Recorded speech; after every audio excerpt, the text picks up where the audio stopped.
I am California of the past. I am California of the past. I I am California of the past.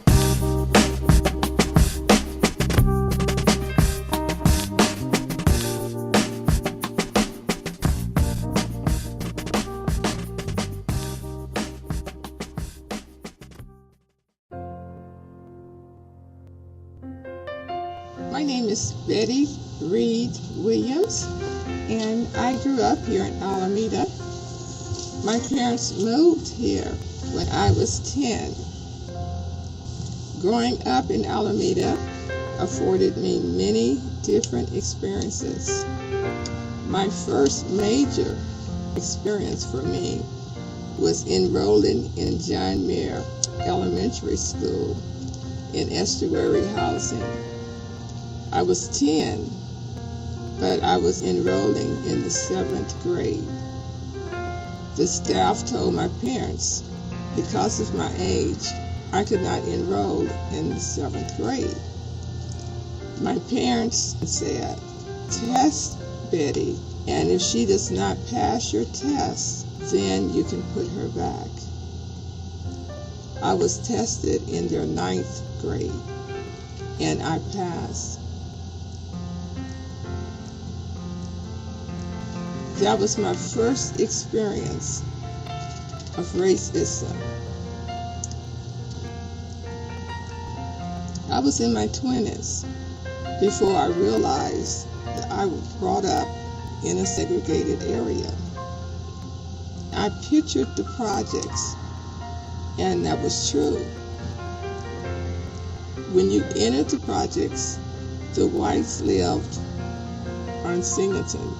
From the beginning of the project down to my driveway, Martin Street started the blacks' residence and went around to Gibbs. We had our luggage there. We also had our church. Pastor Geis was our pastor, and he was also the first president of the NAACP for Alameda. One of the things that we noticed early in Alameda, when you went to the East End, whether it was for a movie or for a religious education, you were always guided back or told that you needed to be in the projects.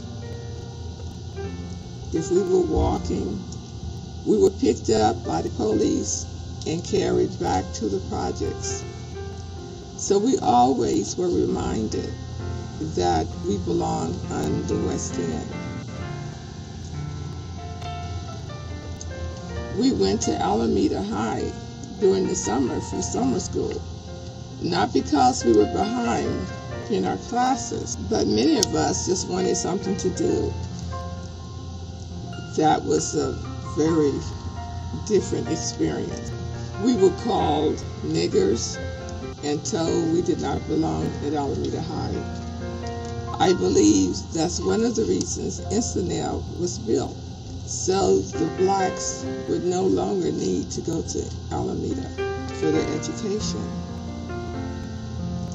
I decided when I get grown, I will move to the east end of town. My children will attend Alameda High. And this is what I did. My children did attend Alameda High. And some of their experiences were not positive, but they all survived. I then decided at a very early age that I had to become political. I started attending meetings for Hope. We were marching for housing when I was in my teens. This was the start of many protests and meetings for me.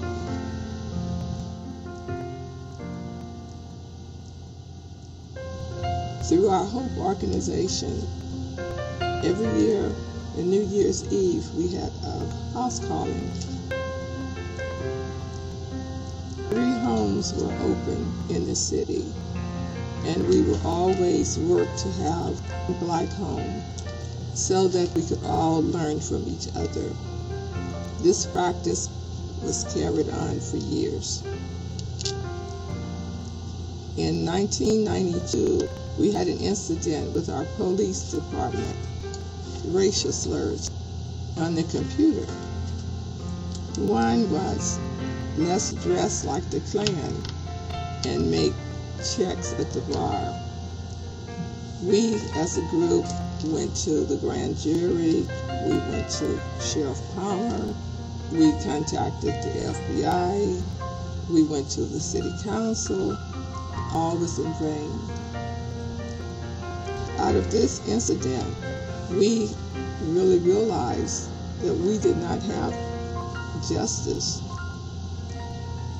But one of the things that we did do is organize the Alameda Race Violence Task Force, and we began to work on our own issues.